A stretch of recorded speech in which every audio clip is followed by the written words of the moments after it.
Hey, fellow film buffs, Englentine here with a kind of a versus review. The season premiere of Supergirl, as well as the series premiere of Batwoman, was out this week. Now, you've seen so many reviews of Batwoman, and all of them say, "Oh, it's so cringy!" Ooh. And we were all saying that based on the preview as well. Even I said, it's beaten me. I'm sorry, this is a TV show I don't want to watch anymore. Because of what I've seen, what I heard about the whole thing. I gotta say, although I went in so hopeful, because I liked her appearance in the crossover with the rest of the CW shows, and I thought she looked good in the suit. She's never really bothered me as an actress, this Ruby Rose girl. So I was okay with it, you know? I'm not a big fan of the tattoos. It's very identifiable, you know, especially when you're playing somebody like Catherine Keen or Batwoman and you don't want to be identified. So I kind of thought that was silly. I saw it, and gotta tell you, it wasn't as cringy as we thought it would be. Like, they put all that stuff in the preview, so it really felt like it was overloaded with it. The cringe, however, didn't come from the identity politics. Well, there was some, but it came from Ruby Rose. She doesn't know how to act like a strong woman without acting like a strong woman. After a while, she read every line exactly the same way, no matter what. "Oh, I'm the tough girl. I don't give a darn." That was her shtick, and that's what it ended up being. It ended up being a shtick. Instead of creating a character, instead of embodying somebody with a set of emotions, she had one. "I'm a tough girl. I can do it myself. I'm standing on my own." And she would remind you every freaking time. Even the scene that we saw in the preview. "This suit is perfection. It will be when it fits a woman. I'm a tough girl. I can stand on my own." That's all that she was doing over and over and over again. And that bothered me.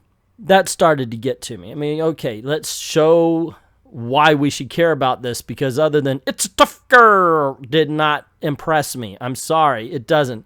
The other thing, of course, is the size thing.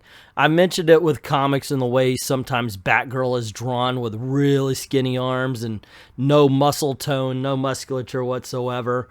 And I mentioned, once you get to a certain size difference, yeah, your training ain't going to mean a lot if you can't punch hard enough to hurt somebody, or if you can't hold them or twist them enough to throw them or something, And yeah, their size does actually make a difference after a while. And that's something I said in the comics many times. It's something I'm going to say here. The action was okay. There was some good fight scenes. It wasn't horrible.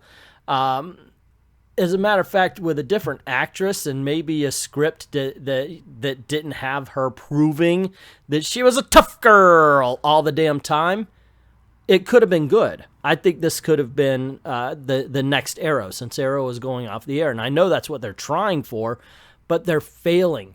Now, granted, I've got to admit that there were times in Arrow when they had the Green Arrow acting like, "I'm a tough girl," also, but he could play it, and it looked like he could actually cause some damage. But oh my gosh, I wanted to like this show. I really did. Okay, here's another one. Alice without the Mad Hatter. How'd that happen? Can we get that backstory? If they tied it into Gotham or something like that with the Alice story there, and had the actress who was the Mad Hatter, maybe I could buy into it. But why is Alice by herself in this particular instance? And why is she a criminal and not a victim? I don't know. Maybe I missed something in the Batwoman comics. I read a lot of them, and I did like Batwoman comics. Don't get me wrong. This hasn't nothing to do with the character itself, or I know a lot of people, "You don't like it because she's gay." No, I have no problem. I actually like the Batwoman comic books. When they're written right, they're awesome. But then again, that's true for anything. When it's written right, it's awesome. When it's written like this, not so much, you know what I'm saying? when it's written like this, you just kind of want everything to stop a little bit. Let's find somebody who can write this show. Unfortunately, we're stuck with the casting. That's going to happen. Hopefully, she'll be able to make Batwoman and Kathy Kane into a human being rather than a stereotype. Because it really is, I'm here representing. No, don't represent lesbians. Don't represent gay people. Don't even represent crime fighters. Represent Batwoman. That's who we need you to represent. That's the character you're playing. You need to play the individual.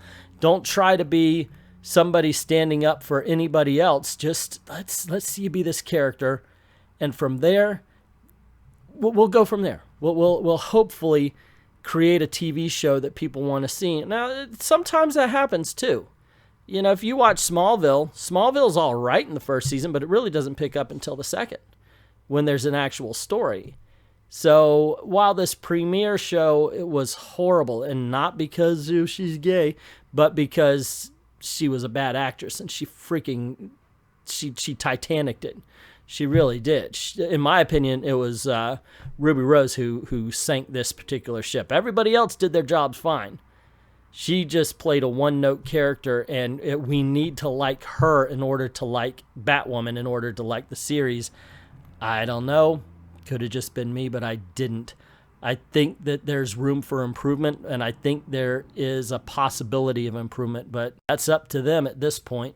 Now, I wanted to wait for the Batwoman preview so I could review it, or not preview, but review, so I could review it alongside of Supergirl, because I really wanted to see which one was going to be worse, because Supergirl is filled with cringe.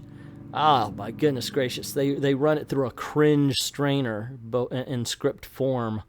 It gets so bad. Last year it was so bad it made me a Supergirl villain, because I believe, my goodness gracious, that a president of the United States should be taking care of the citizens of the United States before everybody else. That doesn't mean you don't take care of other people when you can. It's just you make sure that the citizens are good before you do it. And this is not, this is not something that you go, oh my gosh, that never happens anywhere else in the country. Alrighty, so this year, oh, and by the way, last year redeemed itself with Lex Luthor. This year, it was kind of a lame start. There was some sort of tornado power lady. Now they do start up a subplot of the Luthor Company creating some sort of contact lens that serves as like an iPad where people could contact each other, so you have people staring off into space. And I'm thinking, yeah, that's going to be illegal driving. It looks like something that, oh, that sounds so awesome, but with everybody spacing out like that, it really wouldn't be. I think we'd call that out a lot quicker than we would this kind of stuff. I do, however, like the fact that it's hinting that Lex Luthor's coming back, because he was absolutely the best part of this entire series. I'm going to say it right here. Of anything that ever happened in Supergirl before, the best part is Lex Luthor. Hands down. John Cryer freaking nailed it. I mean, his Lex Luthor to me is like Vincent D'Onofrio's Kingpin. I think they should graduate to the movies. In all honesty, I thought they were freaking awesome. It really, really nailed their roles so much. I want to see them in that role forever and all time until the end. So I'm glad that we're going to see him come back. As it was, this was a very lame episode. It really was. Some tornado lady that everybody's having a problem with. There's some relationship trouble between the Dream Girl and Brainiac 5. I don't even like that character anymore because of the rules they made. It's a trans guy to girl, and they were saying, no, but only women on my planet have this power. Well, then you shouldn't have it. Sorry, but you shouldn't. That's not the way it all works, gosh darn it. But anyway, that part was okay. There just wasn't anything to grab onto. There was no meat for these potatoes. So here's the thing. It all seems like everything should have gone better for Supergirl than for Batwoman as far as this is all concerned. I should have liked Supergirl better. It wasn't as cringy. There was some decent subplots, but overall, I don't remember very much about this, to tell you the truth. I want to, I'm here. I remember watching the show, but now that I'm thinking of it, even though I saw Batwoman first and I didn't like it, I remember it a hell of a lot better than I remembered Supergirl. Okay, yes, I remember this scene where she wants to tell her friend, the Luther girl, that she's Supergirl because she's been holding it from her, and she's about to blow everything out of the water. She's about to send Supergirl's secret identity to the internet and let everybody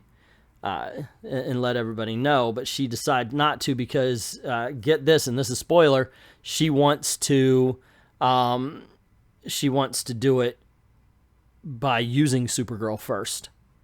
Yeah, she's like, "Oh, you're my friend still, Kara," but then she kind of backstabs her.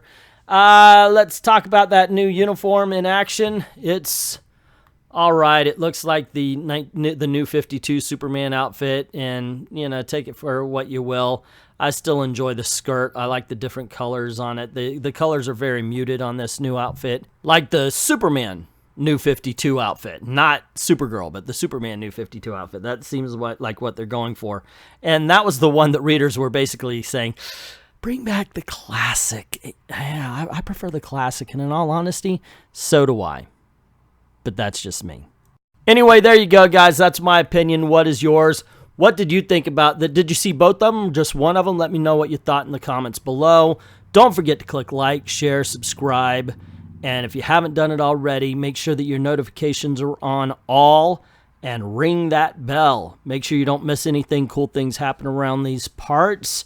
If you don't mind helping out the channel, go on over to Patreon or to Ko-Fi. The link's in the description below. We've even got some commission videos for Xtreme Movie Show now, so you could do that.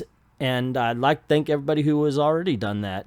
And to everyone, all the fellow film buffs out there, thank you very, very much for watching. And remember, stay extreme.